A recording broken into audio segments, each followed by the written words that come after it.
Jangan baju sama, Mak. Dah 4 tahun kita pakai baju yang sama. Tapi Angah, baju ni pun elok lagi. Tak kecil. Ish, Mak ni mana pernah faham? Angah. Ya, Mak.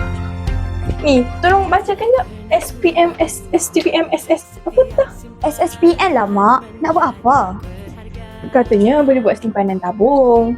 Simpanan? Mak, kita beli baju raya pun tak mampu, Mak. Ni nak simpan. Sikit-sikit, lama-lama banyak lah tu, Ngah. Sikit-sikit apa, Mak? Janganlah Mak ni kedekut.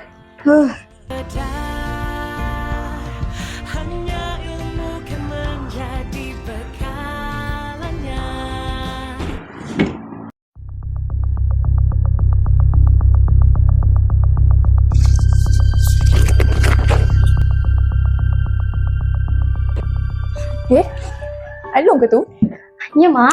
Bila balik ni? Baru je balik daripada kerja tadi. Alung nampak tak duit simpanan Mak? Tak ada pun. Duit apa ni, Mak? Mak selalunya letak bawah sarung bantal. Tak apalah, Mak. Nanti kita cari lain, ya.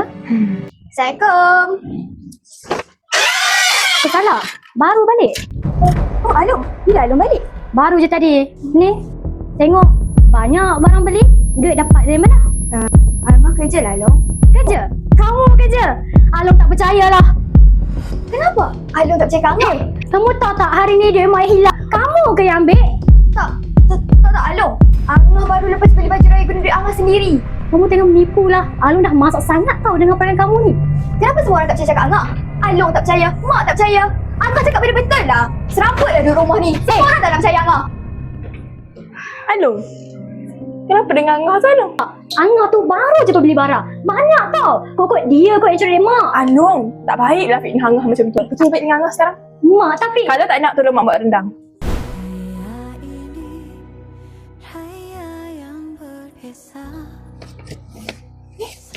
Banyak je baju. Sebenarnya, Angah dah simpan duit Mak dalam SSPN. Baju raya ni dibeli dengan titik peluk Angah sendiri. Tapi, kenapa anak kedua seperti Angah ni dipandang hina dalam keluarga? Apa salah Angah?